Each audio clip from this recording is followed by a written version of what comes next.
DCM ವಿಚಾರ ಮತ್ತೆ ಮತ್ತೆ ಪ್ರಸ್ತಾಪ ಮಾಡ್ತಾ ಇದ್ದಾರೆ ಸರ್. ರಾಜಣ್ಣ ಅವರು ವಿಶೇಷವಾಗಿ ಅಥವಾ ಮೈನಾರಿಟಿ ಮುಸ್ಲಿಂ ಒಂದು, ಲಿಂಗಾಯತ್ ಒಂದು, ದಲಿತ್ ಒಂದು ಇದ್ರೆ ಕೊಡಬೇಕು. ಕಾಂಗ್ರೆಸ್ ನ ಯಾವ ನಾಯಕರ ಮಟ್ಟದಲ್ಲೂ ಆಗದ ಚರ್ಚೆ ಯಾಕೆ ಅವರು ಪದೇ ಪದೇ ಪ್ರಸ್ತಾಪಿಸ್ತಾ ಇದ್ದಾರೆ ಡಿಸಿಎಂ ಹುದ್ದೆ ವಿಚಾರ? ನನಗೆ ಅದರ ಬಗ್ಗೆ ಮಾಹಿತಿ ಇಲ್ಲ. ಪಕ್ಷ ತೀರ್ಮಾನ ಮಾಡಿ ಇನ್ನೂ 5 ಜನ ಮಾಡಿದ್ರೆ ಒಳ್ಳೇದು.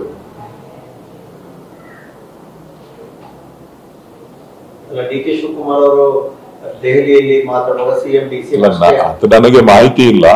ಡಿ ಕೆ ಶಿವಕುಮಾರ್ ಅವ್ರ ವಿಚಾರ ಅಲ್ಲ ಇಲ್ಲಿ.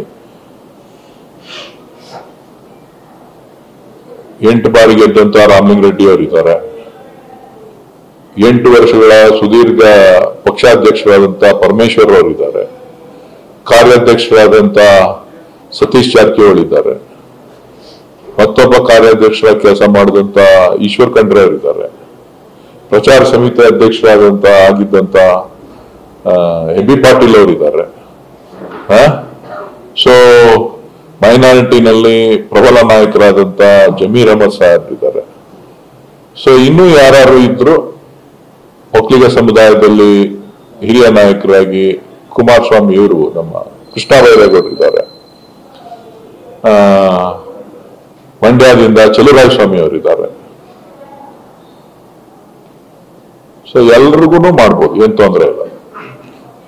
ದಿನೇಶ್ ಗುಂಡೂರಾವ್ ಅವರು ಪಕ್ಷದ ಅಧ್ಯಕ್ಷರಾಗಿ ಸೇವೆ ಸಲ್ಲಿಸಿದಂತವರು, ಬ್ರಾಹ್ಮಣ ಸಮುದಾಯಕ್ಕೆ ಸೇರಿದಂತವರು ಅವರಿದ್ದಾರೆ. 8 ಬಾರಿ ಗೆದ್ದಿರ್ತಕ್ಕಂಥ ದೇಶಪಾಂಡೆ ಸಾಹೇಬ್ರಿದ್ದಾರೆ. ಅವರು ಮಾಡ್ಬೋದು, ಇವರೆಲ್ಲರೂ ಮಾಡ್ಬೋದು.